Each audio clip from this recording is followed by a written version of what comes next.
Une lettre de Sol Lewitt à Eva Hess. Chère Eva, il y a bientôt un mois que tu m'as écrit et tu as peut-être oublié ton état d'esprit d'alors, même si j'en doute. Tu sembles égale à toi-même et, à ton habitude, tu détestes ça. Arrête.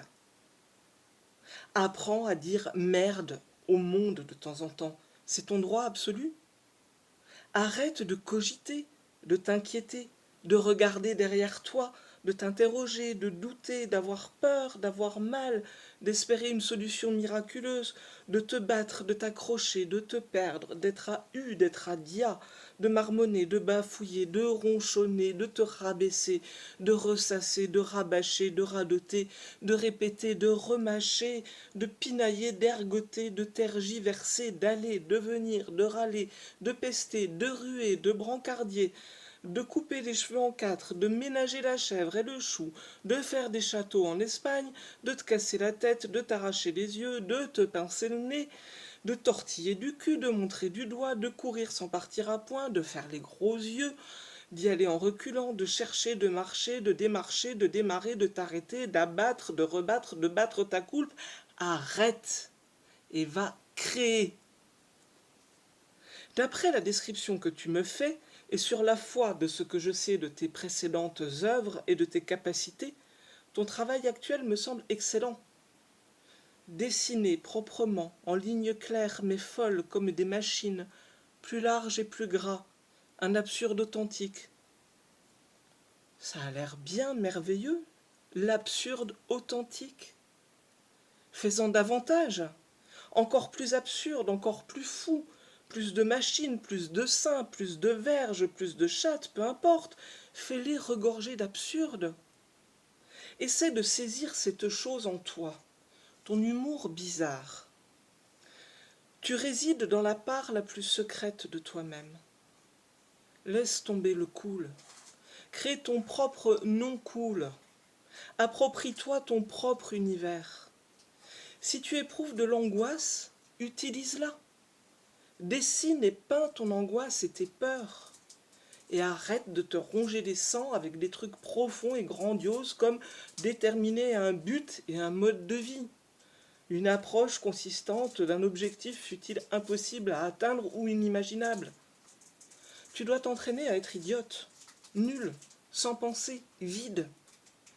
Alors, tu seras capable de créer. J'ai pleinement confiance en toi. Et même si tu te tourmentes, le travail que tu accomplis est remarquable.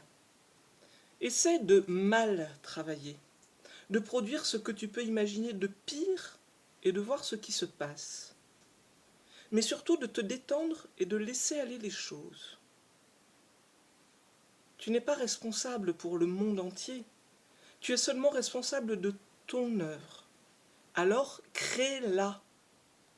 Et ne pense pas que ton travail doive se conformer à un schéma préconçu, ni à une idée ou à une saveur. Il peut devenir tout ce que tu veux qu'il soit. Mais si tu crois que la vie serait plus simple si tu renonçais à peindre, alors arrête. Ne te punis pas. Toutefois, il me semble que c'est tellement chevillé en toi qu'il serait plus simple de créer. J'ai quand même l'impression de comprendre ta situation, pour en passer assez souvent moi-même par des états voisins. Je me soumets à un réexamen dans l'agonie de ma peinture, et je change tout autant que possible, et je déteste tout ce que j'ai fait, et j'essaie de faire quelque chose de complètement différent et de mieux. Ce genre de processus est peut-être indispensable pour moi. Ça me pousse toujours plus en avant. Le sentiment que je peux faire mieux que la merde que je viens de pondre. Tu as peut-être besoin d'en passer par ta propre agonie pour accomplir ce que tu fais. Et peut-être que ça te stimule à faire mieux. Mais c'est très douloureux, je le sais.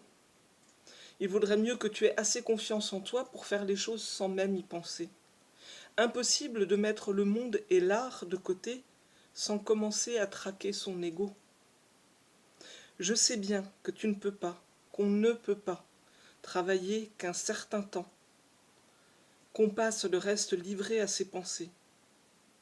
Mais quand tu peins, ou juste avant de t'y mettre, il faut que tu te vides la tête pour te concentrer sur ce que tu fais. Après, ce qui est fait est fait. Un point, c'est tout. Au bout d'un moment, tu t'apercevras que certaines œuvres sont mieux réussies que d'autres, mais tu verras aussi quelle direction tu prends. Je ne doute pas que tu saches déjà tout cela. Tu dois aussi être consciente que tu n'as pas à justifier ton travail, pas même tes propres yeux. Tu sais bien que j'ai beaucoup d'admiration pour ton œuvre, et je ne comprends pas pourquoi elle te perturbe autant. Mais tu peux te représenter tes prochaines toiles, et moi pas. Il faut aussi que tu crois en ton talent. Je pense que c'est le cas. Alors, tente les trucs les plus audacieux. Choque-toi toi-même. Tu possèdes le pouvoir de tout accomplir. J'aimerais voir tes œuvres et je vais me résoudre à attendre août ou septembre. J'ai vu des photos des dernières créations de Tom chez Lucie.